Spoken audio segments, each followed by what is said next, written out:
Close your eyes for a moment and imagine marble columns glowing under torchlight.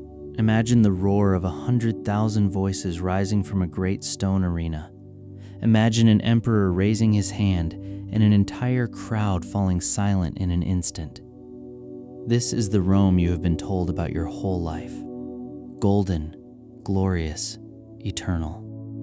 But tonight, we are going to walk through a different Rome, a quieter, darker Rome. The Rome that existed underneath the marble, behind the triumphant parades, beneath the smiling busts of emperors carved in stone. Tonight, you are going to discover the truths Rome never wanted carved into anything permanent at all. Settle in, let your body grow heavy and warm, and let your mind drift gently into the shadows of the ancient world, because Rome's darkest secrets are best told slowly, softly, the way a secret should be told, in the hush just before sleep. You are standing, in your imagination, at the edge of a narrow street in the city of Rome, somewhere in the depths of a warm evening almost 2,000 years ago. The air smells of wood smoke, of unwashed bodies, of bread baking somewhere close, and of something less pleasant drifting up from the gutters that run along the edges of the stone paving beneath your sandals. This is not the Rome of postcards. This is the Rome that 9 out of every 10 people who ever lived within its borders actually experienced. Cramped, loud, exhausting, and, for many, quietly brutal in ways that never made it into the speeches senators gave in the forum. As you walk deeper into the city, you begin to notice things. A woman selling bread outside a bakery has bruises along her forearm that she does nothing to hide, because no one around her would think to ask. A group of men in chains are being marched toward the docks, their heads shaved, their eyes fixed on nothing at all. A child of perhaps 7 or 8 is carrying water jars nearly as large as he is, moving quickly, afraid of being struck if he is too slow. This is the world beneath Rome's glory, and tonight we are going to walk through it together, slowly, gently, so that by the time we reach the end of this story, you will understand Rome not as a myth, but as it actually was. Magnificent in some ways, and genuinely terrible in others, both truths existing at exactly the same time. Let us begin with the foundation Rome was quite literally built upon, because before there were roads, before there were aqueducts, before there was a single temple gleaming white in the sun, there was forced human labor on a scale that is difficult to fully comprehend even now. Historians estimate that at the height of the empire, enslaved people made up somewhere between 1/4 and 1/3 of the entire population of Italy, and in certain regions the number climbed even higher. This was not a minor feature of Roman life tucked away at the margins of society. It was the engine that powered nearly everything Rome is remembered for today. The wheat that fed the city's enormous population was harvested by enslaved hands working under a brutal Mediterranean sun, often chained together at the ankle so they could not run, watched over by overseers who carried whips as casually as a modern person might carry a set of keys. The stone that built the Colosseum, the marble that lined the floors of wealthy villas, the very roads that Roman engineers are still celebrated for today, were quarried, carried, and laid by people who had no legal identity at all under Roman law. In the eyes of the Roman legal system, an enslaved person was not a person. They were property, categorized alongside furniture, livestock, and tools. A Roman farming manual from this period casually lists enslaved workers under the same heading as oxen and plows, discussing their care and their replacement in almost identical, chillingly practical language. Picture, for a moment, a mining operation somewhere in the mountains of Spain, one of the many silver and gold mines that funded so much of Rome's later expansion. Down in the tunnels, in air so thick and hot that lamps sometimes struggled to stay lit, men worked in near total darkness, chained in small groups, their bodies bent permanently from the crouched positions the narrow shafts demanded. Roman writers themselves, men who were not inclined toward sentimentality about enslaved labor, described these mining conditions with a kind of stunned horror, noting that workers frequently died within months, their bodies simply discarded and replaced, because in a system built on conquest, there was always another defeated population to draw new laborers from. This is the quiet, brutal mathematics that sat underneath Rome's golden age. Every fresh military triumph that Roman citizens cheered in the streets meant thousands of new captives flooding into slave markets, their labor about to be extracted until their bodies gave out, at which point they would simply be replaced by the next wave of conquest. And it was not only physical labor that Rome extracted through slavery. Educated, enslaved people, often Greeks captured during Rome's eastern campaigns, were used as tutors, secretaries, accountants, and physicians. Their knowledge exploited just as thoroughly as a miner's back or a farmer's hands, the only difference being the setting in which the exploitation occurred. A wealthy Roman household might contain dozens of enslaved individuals with wildly different roles, from the person who tasted the master's food to check for poison, to the person who managed the family's entire financial affairs, to the very young children who existed purely to serve as personal attendants to the family's own children, themselves sometimes barely older than the enslaved child assigned, to dress and feed them. There was no meaningful legal protection against sexual exploitation for enslaved individuals, and Roman law explicitly permitted owners to use enslaved people of any age in whatever way the owner saw fit. Surviving legal texts discuss this reality with the same flat, procedural tone used to discuss property taxes, because within the framework of Roman law, that is essentially what enslaved bodies were treated as being. Occasionally, the sheer scale of this cruelty produced resistance, and Rome's response to that resistance reveals perhaps more about the true character of the empire than any triumphant military campaign ever could. When a large-scale slave uprising eventually broke out in southern Italy, led by a formerly enslaved gladiator whose name has become legendary in popular memory, the response from Roman authorities was not simply military defeat, but a calculated act of public terror. Following the eventual suppression of this rebellion, Roman forces crucified thousands of the captured survivors along one of the empire's major roads, spacing the crosses out over a distance of many miles, so that anyone traveling along that route for weeks afterward would pass beneath body after body after body, left to rot in the open air as a deliberate warning. This was not an act of chaotic battlefield violence. It was cold, administrative cruelty, planned and executed with the same careful organization Romans brought to building an aqueduct or laying out a military camp. The message was unmistakable. Rebellion against Rome's system of forced labor would be answered not with mercy, but with a spectacle of suffering deliberately designed to be seen by as many people as possible for as long as possible. Let this settle for a moment, the way a heavy stone settles into soft earth. Rome's roads, celebrated even today as engineering marvels, were sometimes literally lined with the bodies of people who dared to resist the system that built those very roads in the first place. This is the kind of truth that rarely appears in the version of Roman history taught in glossy documentaries or triumphant museum exhibits, yet it sat at the very core of how Roman society actually functioned, day after day, generation after generation, for centuries. Now let us turn toward another pillar of Roman glory, one perhaps even more familiar to modern audiences through films and popular imagination: the gladiatorial games. Picture the Colosseum on a festival day, its great curved walls rising against the sky, tens of thousands of spectators pouring in through numbered archways, the air thick with anticipation, vendors moving through the crowd, selling wine and roasted meat. The entire city seemingly gathered in one place for a shared spectacle. It is easy, sitting comfortably many centuries later, to romanticize this scene, to imagine noble warriors facing each other in tests of skill and courage. And there is a kernel of truth buried within that romantic image, because skilled gladiators genuinely did train for years, developing real athletic mastery, and the very best among them did achieve a kind of celebrity status within Roman society. But underneath this glamorous surface lies a considerably darker reality, one built substantially on forced participation, calculated cruelty, and the deliberate transformation of human death into mass entertainment. The majority of gladiators were not free men who chose this profession out of ambition or love of combat.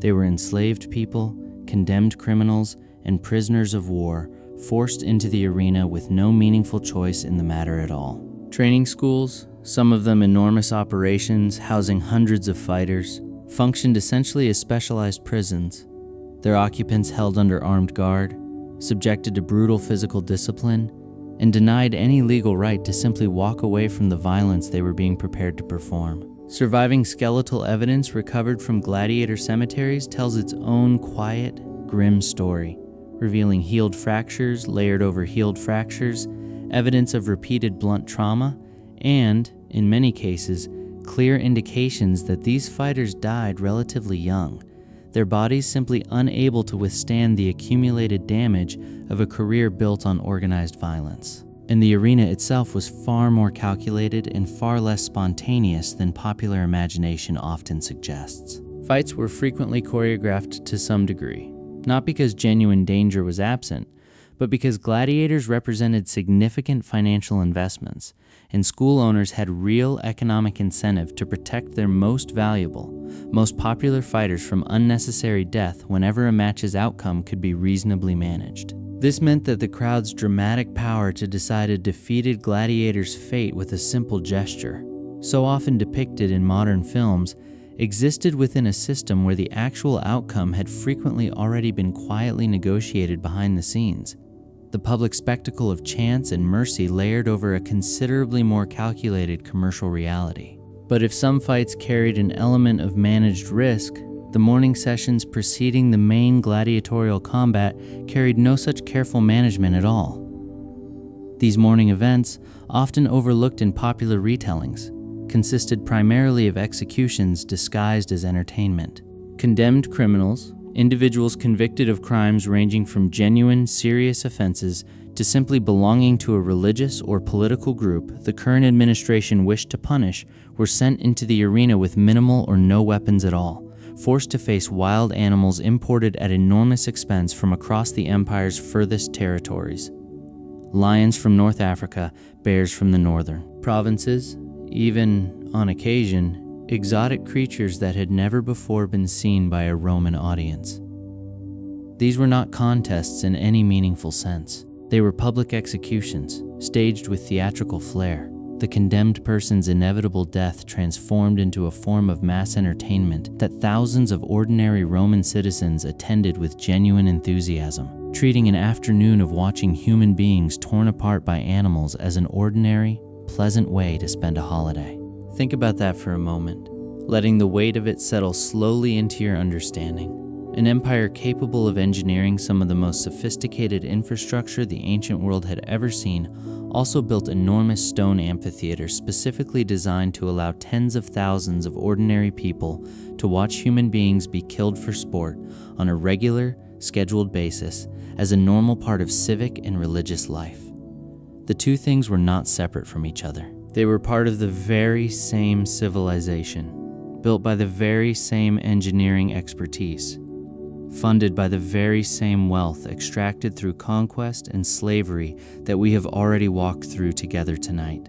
Now let your imagination drift away from the roaring crowds of the arena into the quieter, more private world of Roman politics, because here too, beneath the marble busts and dignified togas, a considerably darker reality operated just beneath the surface. Roman political history, even in its most celebrated periods, was saturated with poison, betrayal, and calculated murder disguised as natural death or unfortunate accident. Wealthy Roman households maintained an almost constant, quiet anxiety regarding the possibility of poisoning, an anxiety detailed extensively in surviving legal and medical texts from the period. Physicians of the era developed genuine expertise in identifying poison symptoms, not as an academic exercise, but because wealthy clients genuinely needed this knowledge, given how routinely poisoning appears to have been used to resolve inheritance disputes, eliminate political rivals,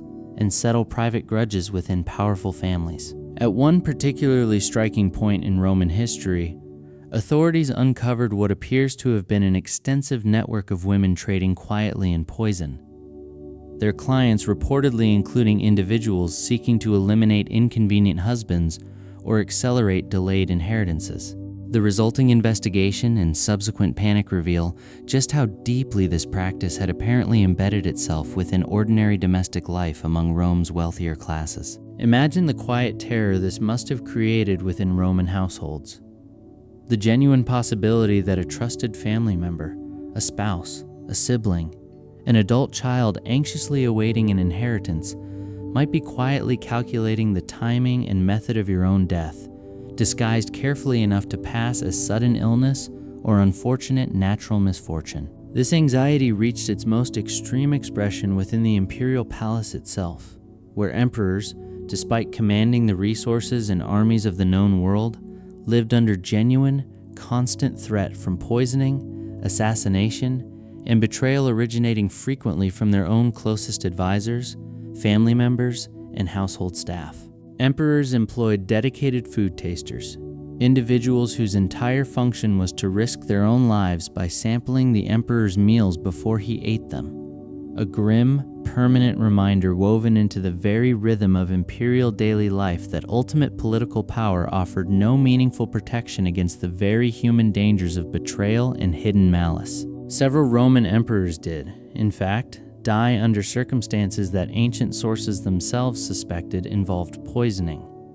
Their official causes of death recorded as sudden illness, even while contemporary writers quietly noted the suspiciously convenient timing of these deaths relative to political transitions that benefited specific, identifiable individuals. Beyond poison, Roman political history is simply saturated with outright violent assassination, treated with a matter-of-fact regularity that can feel almost startling when examined honestly rather than through a more sanitized, celebratory historical lens. Multiple Roman emperors were murdered by their own bodyguards, their own household staff, or their own family members.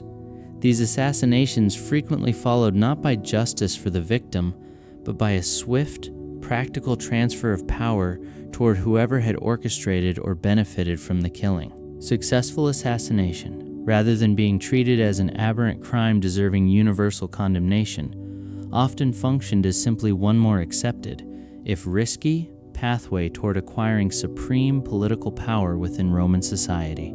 This reality complicates any simple, admiring narrative regarding Roman political stability and administrative sophistication, revealing instead a political culture where genuine, extraordinary administrative achievement coexisted constantly and uneasily alongside genuine, pervasive violence at the very highest levels of power. Let this image settle gently into your mind as you continue drifting toward sleep. An emperor, dressed in the finest robes the empire could produce, surrounded by soldiers sworn to protect him, seated upon a golden throne representing more concentrated power than almost any other human being in the ancient world possessed, and yet still lying awake some nights, genuinely uncertain whether his own wine had been tampered with, whether his own guards remained loyal, whether the quiet conversation happening in the next room concerned simple palace gossip or his own impending murder. Absolute power, Rome's history suggests again and again, never actually purchased absolute safety, not even for the very men who supposedly held it. Now let your thoughts drift outward, away from the palace and the arena, toward the vast provincial territories that made up the overwhelming majority of the Roman Empire's actual population and geographic extent, because here too, beneath the celebrated language of Roman peace and Roman civilization, a considerably harsher reality operated. Popular historical memory tends to celebrate the Pax Romana, the Roman peace, as one of history's great achievements, a lengthy period during which the vast Roman world supposedly enjoyed unprecedented stability and flourishing. And for wealthy citizens living comfortably within Italy itself, this period genuinely did offer real, tangible benefit. But for millions of people living across the empire's conquered provinces, this same celebrated peace frequently meant something considerably darker. Military conquest, followed by ongoing, sometimes brutal military occupation, followed by systematic economic extraction designed to funnel wealth and resources continuously back toward Rome itself. Roman military campaigns, when conquering new territory, were rarely gentle affairs. Historical accounts, including those written by Roman authors themselves who felt no particular need to soften these details, describe deliberate strategies involving the destruction of agricultural fields, the burning of villages, and the mass enslavement of entire defeated populations, tactics designed explicitly to break the will of any group resisting Roman authority. One British chieftain, according to a surviving Roman historical account, is reported to have observed that Romans created a wasteland and then called it peace, a sharp, bitter observation that cuts directly through the celebratory language Roman writers themselves typically preferred when describing their empire's expansion. Entire communities that had existed for generations before Roman conquest simply ceased to exist as independent, self-governing populations. Their surviving members absorbed into a system explicitly designed to extract maximum economic value from their labor, their land, and their natural resources. Once conquered, provincial populations faced ongoing taxation obligations that frequently proved genuinely crushing, particularly for agricultural communities required to provide fixed grain quotas to Roman authorities, regardless of whether that particular year's harvest had actually been sufficient to meet such demands.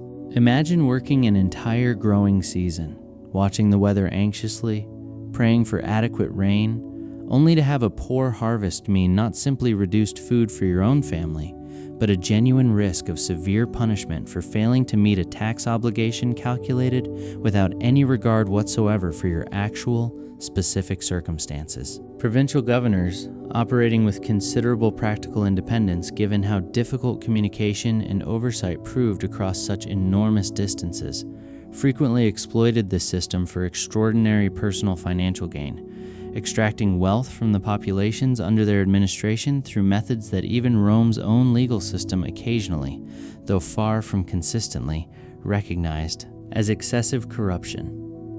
This systematic extraction directly funded much of what popular history celebrates as pure Roman achievement. The grand public buildings, the elaborate festivals, the extensive free grain distributions that kept Rome's enormous urban population fed and, not incidentally, politically docile. Behind every triumphant marble monument standing in Rome's city center existed, quite directly, a chain of extraction reaching outward across the empire's provinces, connecting that gleaming monument to a farmer somewhere in Egypt or Gaul or North Africa whose harvest had been requisitioned, sometimes leaving his own family with genuinely insufficient food, so that Rome's capital could continue enjoying. It celebrated bread and it celebrated circuses. Let this understanding settle now, quietly, the way a cool evening settles over a warm afternoon. Rome's famous peace was never universally experienced as peaceful. For a privileged minority living comfortably at the empire's political and geographic center, it genuinely did represent remarkable stability and prosperity. But for the far larger population living across the empire's vast provincial territories, this same historical period frequently meant ongoing extraction, periodic violent suppression of resistance, and daily life shaped considerably more by obligation and burden than by the generous, civilizing benevolence that Roman writers, and much subsequent history following their lead, preferred to emphasize. Now, gently, let your attention shift once more, this time toward the experience of Roman women and children, populations whose genuine daily reality rarely receives adequate attention within popular historical retelling, more typically focused on emperors, generals, and grand political events. Roman law formally granted women considerably limited independent legal authority,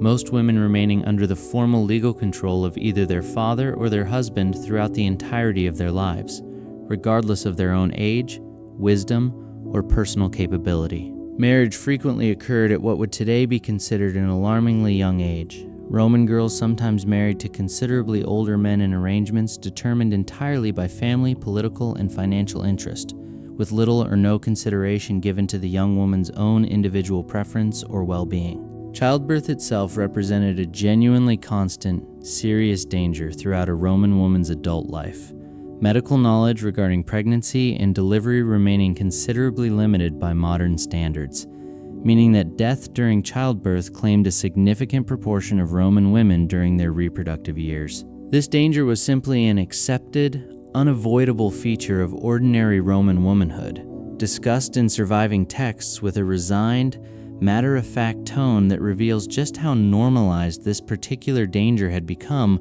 within Roman society's broader understanding of women's lives. For children, particularly those born into poorer families or into circumstances their families found genuinely difficult to manage, Roman society maintained the accepted practice of infant exposure, involving the deliberate abandonment of unwanted newborns, particularly those born with visible disabilities, or, in a great many documented cases, simply because the family already had a female infant, and preferred, for reasons connected directly to inheritance and family continuity, to raise a son instead. These abandoned infants faced almost universally grim prospects. Some died from exposure to the elements within hours or days. Others were deliberately collected by individuals who then raised them specifically for eventual sale into slavery, an especially bleak intersection between two separate forms of cruelty we have already discussed tonight, converging directly onto the bodies of the empire's most vulnerable, most powerless individuals. Children born directly into existing slavery faced their own particular grim reality from the very moment of birth, their legal status as enslaved property determined automatically by their mother's own enslaved status, meaning these children began their entire lives already legally classified as property rather than as persons possessing any independent legal standing whatsoever. Even children from free, poorer families frequently began contributing significant labor toward family economic survival from a remarkably young age.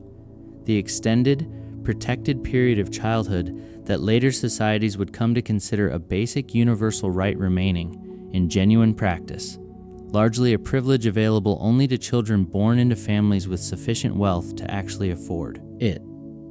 Let this settle now, softly, into your understanding, the particular vulnerability that shaped so much of ordinary Roman daily existence for its women and its children. Genuine danger during childbirth, genuine legal powerlessness, and, for many, a genuine possibility of complete abandonment or forced labor from the very earliest days of life. This reality existed continuously, quietly, beneath the confident, celebrated language of Roman family values and Roman civilization that so much subsequent historical retelling has traditionally emphasized considerably more prominently. Now let your thoughts drift once more, this time toward the underground world of Roman religious life. Because even here, within matters of faith and spiritual practice, genuine darkness operated alongside genuine devotion. The Vestal Virgins, priestesses tasked with the sacred responsibility of tending Rome's eternal flame, occupied a position of considerable public honor within Roman society, granted privileges available to almost no other Roman women. And yet this honor existed in constant, uneasy tension with an extraordinarily severe system of punishment should any Vestal ever be accused, rightly or wrongly, of breaking her sacred vow of chastity. Roman religious law, unwilling to directly execute a sacred priestess through conventional violent means, instead prescribed a punishment of calculated, prolonged cruelty. The accused Vestal would be sealed alive within a small underground chamber, provided minimal food and water, and left to die slowly in complete darkness. This careful legal distinction between direct execution and slow, sealed abandonment representing, if anything, an even more disturbing form of premeditated cruelty than a swift death might have offered. And these accusations, historical evidence strongly suggests, were not always genuinely connected to actual violations of a Vestal's sacred vow. Political rivals sometimes apparently used accusations against Vestals connected to opposing political families as calculated tools for weakening those same rival families. The resulting religious scandal and dramatic public spectacle serving very real, very human political purposes that had little genuine connection to questions of authentic religious violation or guilt. Imagine the particular horror of this reality.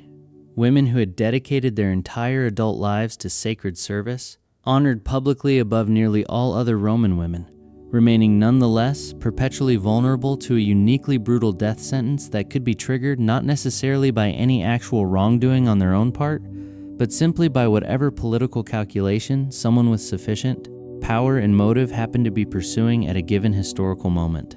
Beyond the Vestals, Roman authorities maintained genuine, persistent anxiety regarding various other religious movements and practices operating outside officially sanctioned tradition. Various underground religious gatherings periodically discovered and violently suppressed their participants, who frequently included enslaved people, women, and others marginalized within official Roman religious and social structure, sometimes subjected to severe punishment simply for seeking spiritual community and meaning through practices that fell outside official Roman religious control. This pattern of suppression reveals, once more, how thoroughly Roman authorities understood religious practice, not simply as a matter of private personal belief, but as a potential vehicle for organized resistance requiring careful, sometimes brutal official management. Let this settle now, gently, into your understanding, before we turn our attention toward the empire's eventual, gradual transformation. Because even Rome's spiritual life, so often imagined in popular retelling as simply grand temples and dignified public ceremony, carried within it this same recurring pattern we have traced throughout tonight's entire journey. Genuine devotion and genuine achievement, existing constantly alongside genuine cruelty, genuine fear, and genuine, calculated political manipulation. Now let your imagination drift toward the empire's later centuries, toward the period popular historical memory typically remembers as Rome's dramatic collapse. Because even this famous, mythologized ending carries within it truths considerably darker and considerably more complicated than the simple story of noble civilization overwhelmed suddenly by barbarian invasion that popular retelling has traditionally favored. As the empire's territorial expansion gradually slowed and eventually stopped, the economic system that had sustained Rome's celebrated prosperity for centuries, a system depending substantially on the continuous flow of new plunder, tribute, and enslaved labor that active military conquest reliably provided, began experiencing genuine, serious strain. Without fresh conquered territory continuously feeding new wealth and new enslaved populations into the system, the underlying economic structure that had always depended on this expansion began showing genuine, accumulating cracks. Successive administrations responded with increasingly desperate measures. Currency debasement that gradually eroded the actual value of Roman coinage, increasingly heavy taxation that fell disproportionately on already struggling provincial populations, and growing reliance on hired foreign soldiers whose loyalty to Rome itself remained considerably less certain than the loyalty traditional Roman citizen soldiers had once, at least in theory, maintained toward their own state and their own fellow citizens. Meanwhile, populations of previously conquered peoples along the empire's frontiers, some fleeing dangerous migrations and conflicts happening far beyond Roman knowledge or influence, began pressing more insistently against Roman borders, seeking safety, land, and resources that a genuinely weakening imperial administration increasingly struggled to manage through either military force or diplomatic negotiation.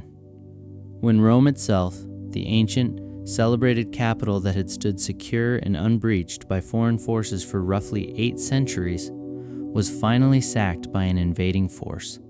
The psychological shock this event produced throughout the broader Roman world proved considerably more significant in certain respects than the actual physical damage the city itself experienced. This particular sack, though genuinely disruptive and frightening for those who lived through it, actually involved somewhat less destruction than popular imagination often assumes, the invading forces reportedly respecting the sanctuary of churches where terrified residents sought shelter, and focusing their looting primarily on portable valuable wealth rather than systematic destruction of the cities, buildings, and monuments. But symbolically, this event shattered something that mere physical damage alone never could have touched.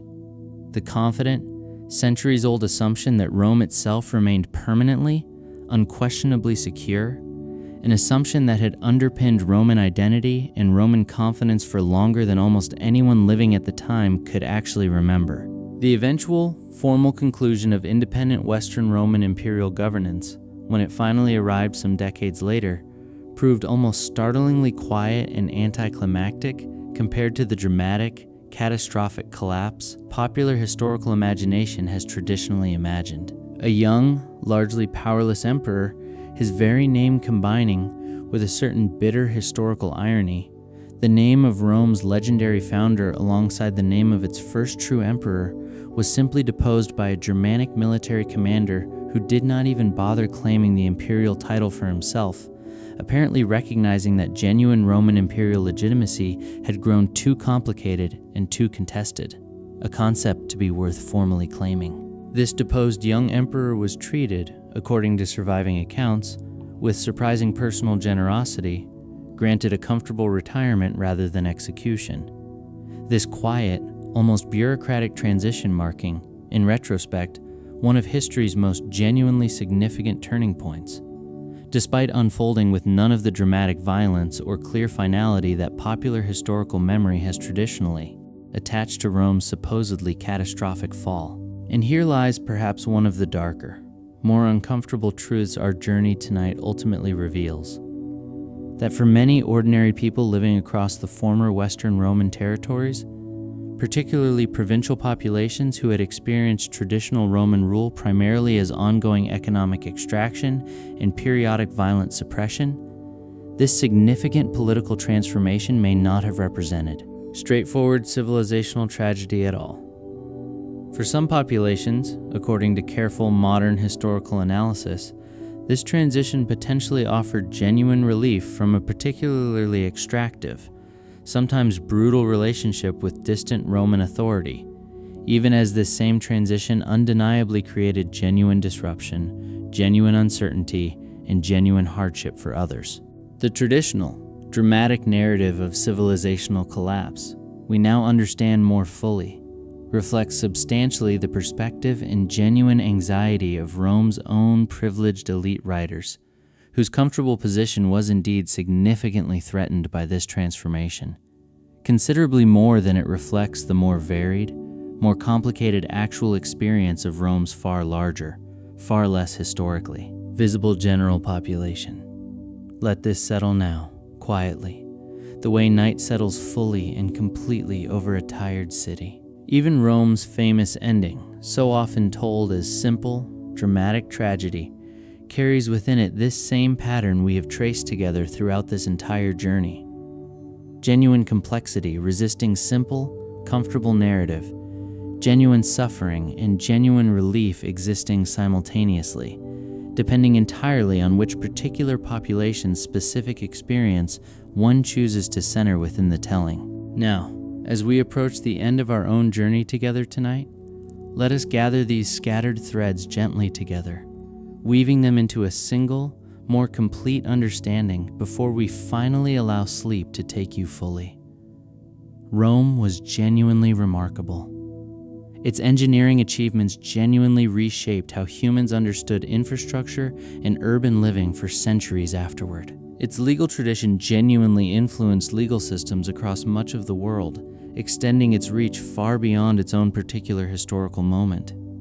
Its literature, its architecture, its administrative sophistication across such an enormous, diverse territory represent genuine, significant human achievement worthy of continued study and, in appropriate measure, genuine admiration. But every one of these genuine achievements, our journey tonight has revealed again and again, rested upon a foundation considerably darker than popular celebration typically acknowledges. Roads built by enslaved hands, monuments funded through systematic provincial extraction, entertainment built on forced, frequently lethal combat, political stability maintained through poison, assassination, and calculated public terror, family life shaped by genuine, pervasive vulnerability for women and children, religious devotion existing alongside brutal, sometimes politically motivated punishment, and an ending considerably more complicated, considerably more quietly ambiguous than the dramatic collapse popular imagination has traditionally preferred. This is not a call to simply condemn Rome, to reduce this remarkable, genuinely complicated civilization to nothing more than a catalog of cruelty and exploitation. That would be just as historically dishonest, just as incomplete as the simple, uncomplicated celebration this darker truth has been offered tonight specifically to complicate and deepen. Rather, this fuller understanding invites something considerably more honest, considerably more genuinely respectful toward everyone who actually lived within this remarkable, complicated civilization. An understanding holding genuine achievement and genuine human cost together simultaneously, exactly as they actually existed together throughout Rome's long, complicated, genuinely fascinating history. Think, as you finally drift towards sleep tonight, about all the countless individuals whose names history never recorded, whose experience popular memory has traditionally minimized or entirely erased. The enslaved worker whose hands actually shaped the stone of a monument, now celebrated as evidence of pure Roman genius. The provincial farmer whose harvest fed a capital city he would likely never personally see. The gladiator whose skill and whose suffering entertained thousands who never once considered the human being behind the spectacle. The mother who faced childbirth's genuine danger with nothing more than hope and whatever limited medical knowledge her era actually possessed. The abandoned infant whose brief life left no trace within any historical record at all. These countless, largely forgotten individuals constituted the true, complete substance of Roman civilization every bit as genuinely as the emperors and generals whose names still echo prominently through history books and popular imagination even now, so many centuries later. Let your breathing slow now, gently, matching the quiet, patient rhythm of this deeper, more complete understanding we have built together throughout tonight's long journey.